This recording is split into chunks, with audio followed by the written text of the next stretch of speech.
Hi guys, it's me again, Kim, and welcome back to my channel. So, di ko sure if test lang po. Test. Liwanag or hindi, or malabo, or what? Or lalapit ba ako ng ganyan? Tingnan natin. I got the magic in me. Every time I took... Hi guys, it's me again, Kim, and welcome back to my channel. Yes! Finally, vlogging again! Ayun, actually guys, madami pa akong vlogs na hindi na-edit, but I think this one is very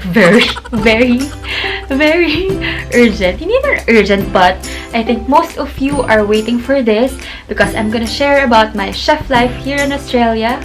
And I'm gonna be answering a lot of your questions. Ayun. So, unang-una, first of all, I wanna thank you guys for, subscribing to my channel. And I know most of you are interested talaga about my chef life and Australia, ganyan. So, thank you. And now, I think this is the perfect time to answer all of your questions. And, ayun, masasagot ko na lahat ng mga tanong nyo. So, for those of you guys who can't understand Tagalog or Filipino, don't worry because I'm gonna be putting subtitles. Ayan, kasi some of the questions here are Tagalog or Filipino, ganyan. So, dapat ko siyang sagutin ng Filipino, ganon. Pero, itatranslate natin yan. Lalagyan natin yung subtitles, so don't you worry.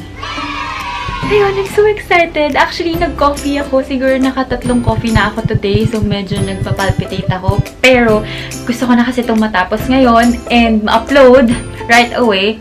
Kasi, I know myself, nag-film ako, nag-vlog ako, tapos hindi ko siya ma-edit. Aabutin siya ng 1 month, 2 months, tapos nasa-stuck lang yung video ko. So, hindi siya okay, diba? Pangat na habit yun. Ayun, so tatapusin ko ito ngayon. And, pag-intern ko, kung interested kayo guys about sa chef life ko dito and madami kayong gustong malaman, please keep watching. Madami ako na-receive na questions through Facebook Messenger, Instagram, and YouTube channel. Madaming nagko-comment doon. So, mag-start muna ako sa mga questions dito sa aking YouTube account. First question is from Captain Baltog. Okay? Tanong niya is, graduate ba kayo ng BS HRM or culinary? So, ayun guys. Actually, I studied Bachelor of Science in International Hospitality Management, major in Culinary Arts, major in Cruise Line Operations and Culinary Arts sa Lyceum of the Philippines, University, Manila. So, I graduated last 2013. So, that's a 4-year course. So, yun, nag-bachelor's degree ako. And then, after that, I studied again. I took professional diploma in culinary arts sa Global... yung boses ko kasi because of your coffee. Sa Global Academy in Timog. So, ako, bachelor's degree and then, after, nag-professional diploma. Dalawa. Ayun. So, okay yun parehas na school, parehas na proud ako, parehas yun na proud ako na graduate ako ng dalawang school na yun, and parehas ko silang love. Okay. Next. Merong tanong dito is, hi chef, how are you? I'm Sachin from India. How was your training period? I almost completed my training. So, hi Sachin, I'm actually not training anymore, but working here. Pero you can still consider it as training because, work in progress, ganyan. But, I'm working here in Australia. Next, merong ditong question. Hi, ask ko lang, how did you apply as a chef in Australia and where did you study culinary? Thank you. So, I applied in Australia 2 years ago through an agency in the Philippines which tumulong sa akin to process everything sa amin actually. Ayun, so, I think if you wanna go here in Australia, it's better to have a local agency sa Philippines kasi may ka-tie-up naman sila dito na agency sa Australia which yun yung magpa-process, makakatulong sa atin, sa inyo, na makapunta dito. Okay, next question. From Batangas here, matanong ko lang po kung magkano ang magiging expenses being a student. I really had a plan to be a student but need more savings first. Actually, hindi ko alam masyado yung process if you wanna study here in Australia. Pero, kasi kaya ako nandito sa Australia because I'm on a sponsored working visa, 457. Kami na yung last na batch na bigyan ng 457 working visa. So, with the student, hindi ako masyadong makakapagbigay ng advice.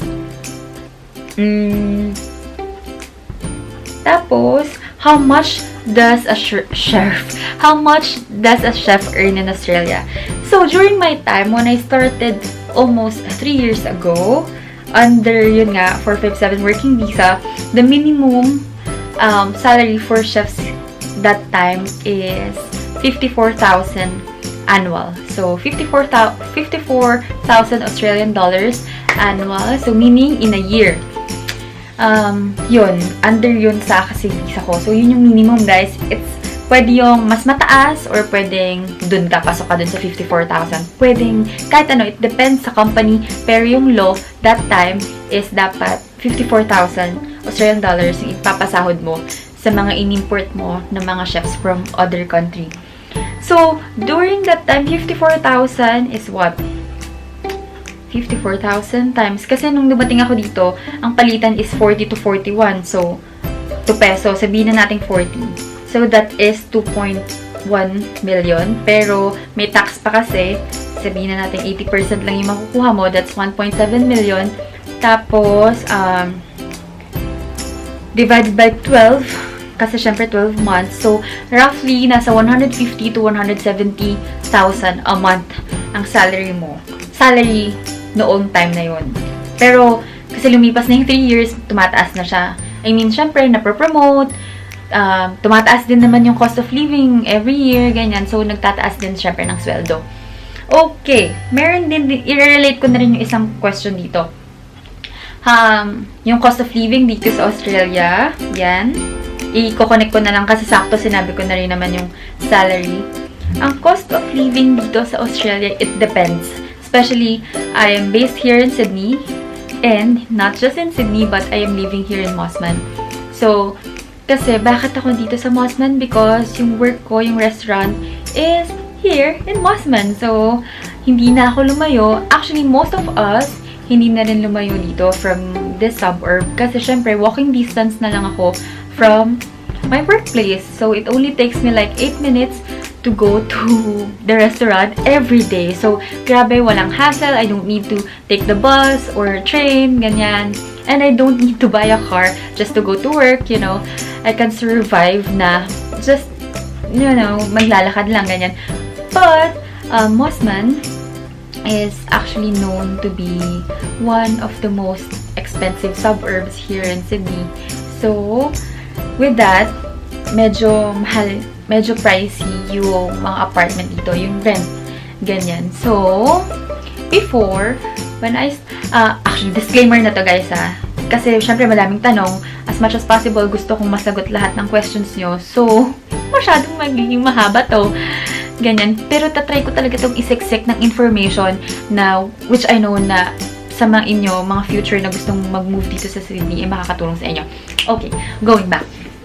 Accommodation. Accommodation dito sa Sydney, you can choose kung gusto mong tumira sa kung gusto mong tumira sa shared house. Shared house, yun ay isang may-ari ng bahay. Nagpaparent sila ng mga rooms. Meron silang 5 to 6 rooms sa bahay nila. Mag-rent ka nun.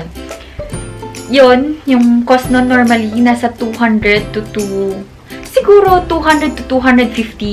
Australian dollars. Sabihin na natin 250 Australian dollars. Times, magkano na ba ngayon? Grabe guys, pababa kasi Australian dollar. So, hindi masyadong okay yun for us. For us, ganyan. So, 250, sabihin na natin, hindi ako familiar, pero 36 siguro ang palitan ngayon, or 37. Nasa 9,000 yung bayaran per week. Yun ay kung nakatira ka sa isang shared house. Okay? Nagre-rent ka lang ng room. Okay? Pero, if you want to rent your own apartment, one bedroom, ganyan, 2 bedroom, mag-range naman siya. So, from 420 to 450 up to, depende na kung gano'ng gusto mo. gaano kadaming room yung gusto mo. So, now, I'm renting a 2-bedroom apartment kasi yung sister ko, kasama ko siya dito. So, ang 2-bedroom apartment ay nasa 600 Australian dollars a week. Per week po ang bayaran dito ng apartment ng mga bahay, ganyan. Hindi per month. Well, actually, nung dumating ako dito, nabigla din ako na, shucks, per week! Alright, so 600 times 36. Yun, nasa 21 to 22,000 pesos a week yung apartment na nire-rent ko ngayon. Sana, next year, mas makalipat na sa mas malaki house naman kasi, syempre, dream ko rin magkaroon ng garden, ganyan. Kasi ito, medyo sakto lang talaga. Hindi siya sobrang laking space. Sakto lang naman yung room, ganyan. Well, meron pang isa doon. And then, living room, kitchen, okay yung kitchen, and then bathroom. Pero, ang kagandahan lang nito is I have the view ng Balmoral Beach. And, yun nga, 8 minutes lang yung lakad ko going to work. So, super close. Pero, meron akong ibang mga workmates na they live far away. So, they have to drive or catch ng bus, train. Pero, it almost, parang laging na lang silang tintake ng 1 hour to 1.5 hour para makapasok sa work. Well, ayoko nun. So, I prefer to stay here, close to my job, para, alam nyo yun, easy lang ang life. And, okay, nasagot ko na yung salary, kung ano yung starting. 54,000 yung starting nung time namin nun, 3 years ago. I don't know if similar pa rin ngayon, pero, it can go higher, ganyan. Pataas na pataas siya, depende, syempre rin kung napropromote ka, or depende sa company mo kung nagbibigay. I'm sure, nagbibigay naman yung lahat ng, alam mo yun, papataasin yung sweldo mo lalo pag matagal ka na. And then, yung sa accommodation yan, may mga options if you want to stay sa shared, or if you want to rent your own, ganyan. Ano pa ba? Okay na yun, okay na ako dyan. How long is the working hours? Meron ditong question. Okay, for me, actually hanggang ngayon, meron pa rin kami. Actually, common talaga to ang tinatawag na double shift. Double shift meaning, nag-work kayo from morning and then kayo rin sa gabi. Dati, I used to work from 7 a.m. until 11 p.m. Yes, you heard me right. Ganun talaga kahaba ang working hours. So, nung nag-start ako noon, 3 years ago, umapalo ng 60 to 72 hours a week. Sobrang brutal. But then, medyo umayos naman na. I think common na to sa lahat na binabawasan na yung mga hours ng chef dito sa Australia. But then, before, grabe guys, as in, hindi ko na maramdaman yung katawan ko dahil ang lala ng working hours namin. Hindi ko na rin na-enjoy yung pag-umpisa ko dito nun sa Sydney because nako-consume ng work ko lahat ng oras ko. But now, alam niyo yun, things are getting better. Grabe, from ganong kahabang oras, nabawasan na yung mga oras namin. I think, ngayon, siguro papalo na lang kami ng 45 hours a week. Ganyan, maximum 50. Hindi na ganun kalala, like before. Grabe yun. As in, yung katawang lupa ko, hindi ko na nararamdaman. Pag naaalala ko yun. Pero, at least, diba, nakaka-happy na umuokay na yung mga working hours namin dito sa Sydney. Okay. Mayroong question dito, how many dollars get in chef job per hour? So, mali pa yung hirap ng English na to. Parang gusto niyo siguro tanungin kung magkano per hour yung chef. Ganyan. Iba-iba yan. So, sa amin, dahil kami ay under sponsored working visa, hindi kami per hour, per annual. So, per annum. Tama ba? Per annum? Per year. Okay. So, hindi kami by the hour binabayaran. Meron, pwede kami maging casual, maging part-time, yun, per hour kayo. Pero, it doesn't apply for us because, ewan ko, hindi yun pasok lang sa amin. Mayroong question dito, si Susing. Hello po, I'm a fresh senior high graduate in the Philippines and my parents are planning to enroll me in Magsaysay for culinary arts, which is 9 months lang po. Is it ideal or best pa rin po ba na mag-HRM muna? Please help po. Okay, so I think I answered this question earlier.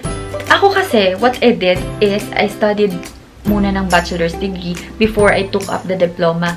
Kasi, feeling ko mas mabigat siya, mas okay, mas makakatulong din sa atin, lalo na tayo na gusto talaga natin mag-pursue, gusto natin mag-excel sa ganitong klaseng profession.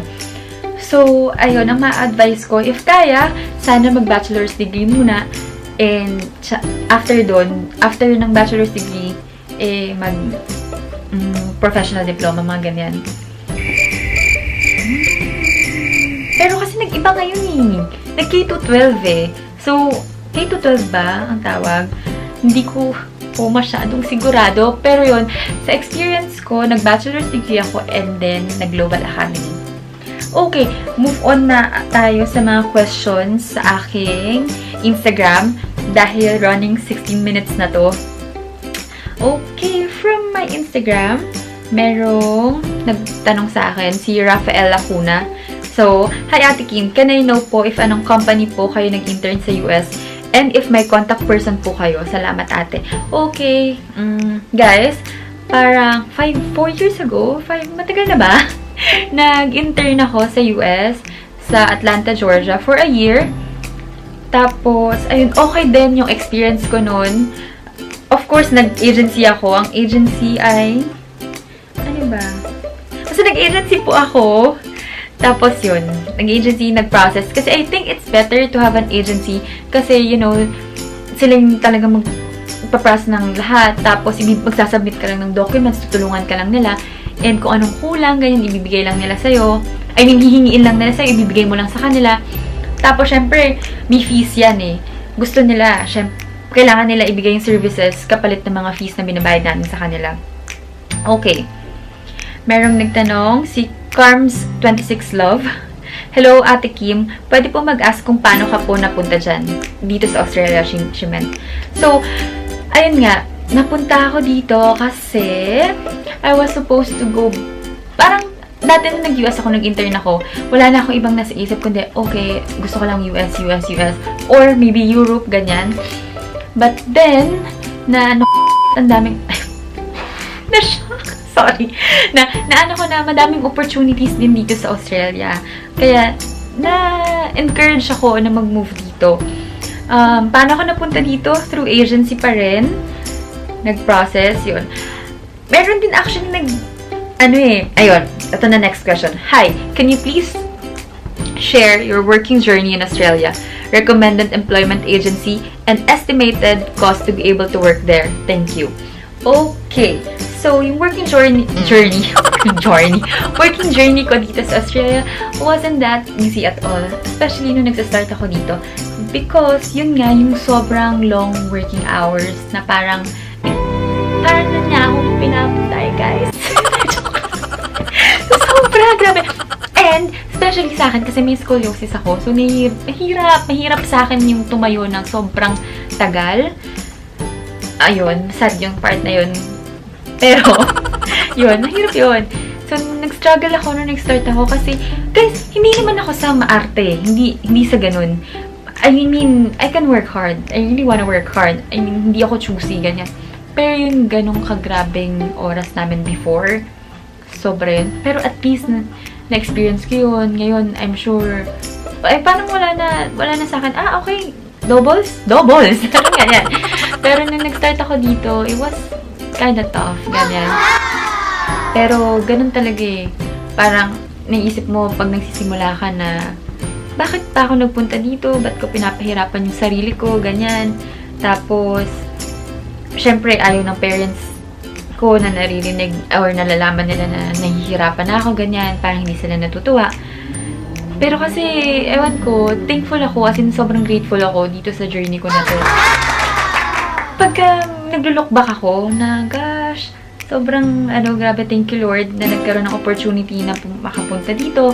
Kasi, ewan ko, ang Sydney, iba lang siya. Iba lang din talaga yung naging buhay ko dito. Ngayon, sobrang saya na ako. Parang feeling ko, fulfilled na ako na wala akong regrets na nag-move ako dito sa Australia. Yan. So, okay. Yung recommended employment agency, as much as I want to recommend, parang feeling ko, guys, sana try nyo rin mag-search or magpunta personally. So, mag-search kayo online, tapos puntahan nyo personally mag-agency, tapos try to compare. Hindi ko lang kasi alam if okay na magre-recommend ako, tapos baka hindi maging okay yung experience nyo sa mga na-experience ko. So, medyo hindi lang muna ako dyan mag-ano. Estimated cost. Okay. Sorry ulit. Estimated cost, yan pwede ako mag-share. Estimated cost, parang nasa 200 to 270, 280,000 pesos din yung nagastos, ganyan. Parang hindi siya ganun kalaki compared sa kung ano yung makukuha mo in return eh. Sa una, medyo, sige, maglalabas kang ganyan. Pero sure naman yun, mabibigyan ka naman ng company na magsisponsor sa'yo, ganyan. Tapos, syempre, pagdating mo dito, sa'yo na yun. Responsibility mo na yun kung paano ka magsisave, kung paano mo i-work out yung expenses mo, yung budget mo, ganyan, para maka-earn ka ng money. Next question, paano ka nakapag-work dyan sa Australia? Anong agency or pathway yung ginawa mo? Okay, paano ka nag-work? Yan, sinagot ko na po. Meron po akong agency. Tapos, under working visa, sponsored working visa, 457, yan. Tapos, may message sa akin. Hello po ate, fan niyo po ako sa YouTube. Hahaha. Just wanna let you know, I also want to be a chef in Australia. Wow guys, sana mas marami pa tayong magpunta dito kasi alam niyo, sobrang in demand talaga yung mga chefs dito sa Australia. So, ayun, pag may chance, go lang, laban. Tapos, next question, what is the most challenging thing about being a chef abroad po? Most challenging thing, siguro, for me, medyo madrama to. Pero, siguro yung being away from my parents, as in, sobrang, yun lang yung sad na part. Kasi, ito, bakit siya sad? Kasi alam yun, I know kung gaano ka-supportive yung parents ko to do, alam mo, to let me do anything I want. As in, sobrang supportive na, sige, go, spread your wings, ganyan, reach for your dreams, ganyan. Pero, every time I go home, parang nakikita ko sila na tumatanda na rin sila. Ganyan. Yung dilemma na, eto ako, here I am, parang ginagawa ko kung anong gusto ko sa buhay. To make them proud, parang ganyan. Or para makapagbalik, alam mo yun, makapagbalik ng mga nabigay nila sa akin, ganyan. Pero yung time na malayo sa kanila, yun yung sad eh. Kasi, nag-explore ako ng mundo, ganyan. Tapos sila tumatanda. Nang kumukunti yung time namin together. Pero sobrang swerte, sobrang swerte kasi sa generation natin ngayon, hindi ako naging OFW ng mga noong lumang panahon. Kasi siguro kung OFW ko noon, oh my God, hindi ko alam, baka hindi ako nakasurvive. Pero ngayon kasi meron tayong Facebook, may FaceTime, may Viber, so as in, feel mo pa rin na lagi mo silang kasama, nakapag good morning, good night, ganyan, I love you. Pero, yun. At saka, swerte ko kasi 2-hour difference. 3-hour na lang ata. 3-hour difference lang from the Philippines. Ayun nga, sa Philippines, ganyan. Yun yung challenging part lang is being away from my parents. Yun lang. Kasi ngayon, kasama ko naman yung sister ko. And yung ate ko naman, nasa Melbourne. So, medyo okay naman. Yun lang. Hi, how I wish. Hindi na lang kailangan maghiwalay-walay. Pero, as in, thank you, mommy and daddy. I love you. Okay. Where did you study or practice culinary and how was it? Once again, I studied in Laysimo Philippines University, Manila for my bachelor's degree, and then right after that, nag-Global Academy ako sa Timog for my professional diploma in culinary arts. Paano ako nag-practice ng culinary? Actually, madami na akong jobs na ginawa before. Pagka-graduate ko ng Lyceum, nag-start ako sa isang catering company. Tapos, dun ako natuto sa events. Dun din ako nagtuto. Basta, yun yung pinaka-first. After that, nagkaroon ako ng contract with NutriAsia. Na-experience ko kung paano maging product demo chef. So, pag nag-product demo chef kayo, yun yung nagtutour sa mga mall, ganyan, mga grocery, sobrang okay yung income doon. So, naging okay yung income ko doon. Nakasave ako ng money. Nag-aral ako sa Global Academy. Yun. Pagkatapos noon, nag-aral ako sa Global Academy kasi may money na ako. Pagka-graduate ko naman ng Global... Actually, hindi pa ako nag-graduate ng Global Academy. Kasi mag-internship pa ako. That's why nakapunta ako ng US kasi ginamit yun para maano ko yung internship ko. Nagpunta ako ng US for a year. Nag-work ako sa Hyatt Regency Atlanta sa Georgia for a year. And then, after nun, bumalik ko sa Philippines. Graduate ako. Nasa Global Academy. Tapos yun, nag-open ng mga restaurants, nag-consult, ganyan. Tapos, ano ba? Kasi hindi pa ako ganun katanda, guys, eh. Kaya medyo hindi pa pang matatanda yung mga nagawa ko sa buhay ko. So, after nun, ay na, gusto ko sanang bumalik ulit ng US pag-graduate ko ng Global, pero hindi ako nakabalik. Ay na, nag-open na, tas yun, na ano na nga ako na, nag-open na yung utak ko na, shit, sige, na-open na yung utak ko na, okay, punta ako na Australia, ganyan. Yun na ba? Oo, yun. Tapos yun, punta na ako dito sa Australia. Yay! Okay. Ano pa ba? Madami tong question, guys, eh. Okay. Hi. From Polina24. Hi. I watched most of your videos on YouTube and I saw you're also a chef in a foreign land. Is it okay if I ask you some advices on how you keep your motivation and inspiration despite of how overwhelming our job is? I've been experiencing a huge anxiety and thinking that I am not happy becoming a chef. Thank you. Oh, sorry to hear that. Pero, grabe, ang dami ko ding pinagdaan ng mga nahihirap na bagay. Kasi, yun nga, bata pa lang ako, nag-US na ako, nag-internship na ako dun. From yung time na yun, na grabe na rin yung lungkot ko nun eh, nung first time ko. As in, malayo yun eh. So, malayo yung US, diba? Saludo ko rin sa mga nag-intern kasi hindi lang naman basta-basta. Paano ba ako nagiging motivated? Siguro lagi ko na lang iniisip kung bakit ba ako nandito? Bakit ba ako pumunta dito? Ano ba yung unang na-feel ko nun nung ginugusto kong mapunta dito? So, lagi ko na lang yun inuulit-ulit sa sarili ko na, diba, ginusto mo yan, ganyan. Actually, hindi ko plan before magstay ng sobrang tagal dito sa Australia. Kasi gusto ko pa sana mag-Europe. Gusto ko pa rin mag-gain ng experience sa Spain, sa France, ganyan. Pero kasi mayroong opportunity para maging permanent resident dito, kaya nag-stay dito, ganyan. Kasi pag naging permanent resident ka na, sobrang mas madami ka na rin pwedeng gawin. Lagi ko na lang iniisip na, paano ba? Ang hirap ng tanong! Lagi ko na lang iniisip na kapag nag-give up ka naman eh, walang parang pag nag-give up ka, paano ka na? Parang gano'n. Pag nag-give up ka, parang na rin sigurong failure yun for my parents, sa family ko, ganyan. Tsaka dapat hindi yun ino-option na mag-give up. Parang lagi lang laban. Ako, dati, napansin ko sa sarili ko, sobrang exhausted na ako. Tapos hindi pa ako natututong magpahinga. Hindi ko pa natututunan kung paano yung tinatawag na i-reward yung sarili. Grabe kung gaano ko tipirin yung sarili ko, kung gaano ko pahirapan yung sarili ko, kung paano ko i-deprive yung sarili ko, kung na-i-enjoy yung life. As in, kasi lagi iniisip ko noon, save. Parang, syempre bago save, work, save. As in, never ako noon na parang magsispend ng kahit anong money for myself. It's always for my sisters, ganun. Parang pag sa kanila, dali ko lang silang bilan ng mga bagay. Pero pag para sa akin nun, hindi ko yung deserve. Meron pa naman akong ganyan eh. Ganun.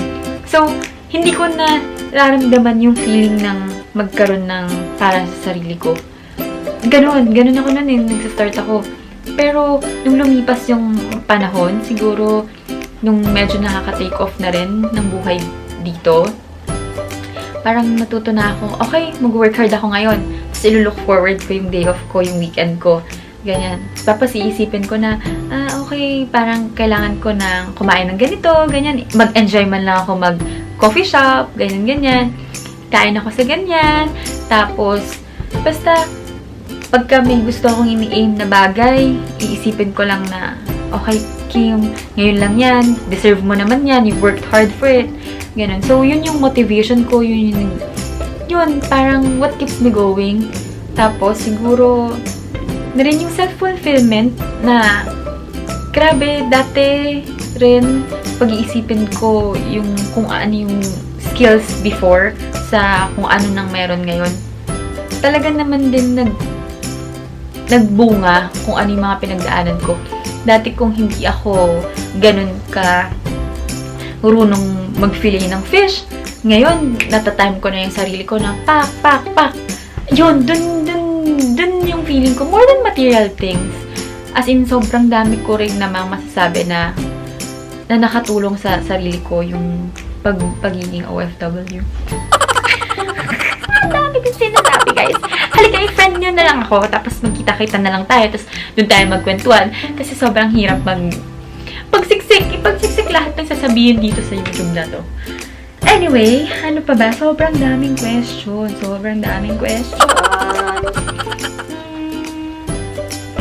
Okay, so, ganun na lang muna. Yun na lang muna yung... Kasi, guys, feeling ko 30 minutes na tong vlog na to.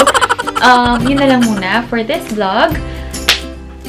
Next naman, siguro mas elaborate ko yung buhay ko dito sa Australia. Yun, lahat talaga detailed na yan. Expenses ko, ganyan, bahay, ganyan.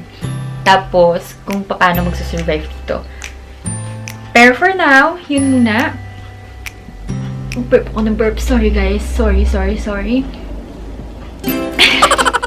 Ayun. Once again, this is Kim. And thank you for watching this vlog. I hope meron naman ako na-impart na kahit konti sa inyo. Sana nag-enjoy din kayo. Ayun, thank you so much sa mga nagsusubscribe sa akin. Thank you guys. Hindi nyo alam kung gaano nyo ako napapasaya. Actually, may sasabihin ako sa inyo. Alam nyo ba na meron akong old camera, siguro 6 or 7 years na yung camera ko na yun. Tapos, nung tinitingnan ko yung mga videos dun, guys, grabe, nagva-vlog na pala ako nung medyo bata pa lang ako. So, kinakausap ko na yung camera ko nung mga panahon na yun. Parang, grabe, sobrang happy ko lang kasi talaga na ginagawa ko to. Kahit na alam ko minsan sobrang wala akong time, pero gusto ko lang mag-share ng kahit konting glimpse kung anong buhay nang meron ako. Alam niyo, para makatulong na rin and maka-inspire. Ayan. Thank you so much! See you on the next one! I got the magic in me. Every time I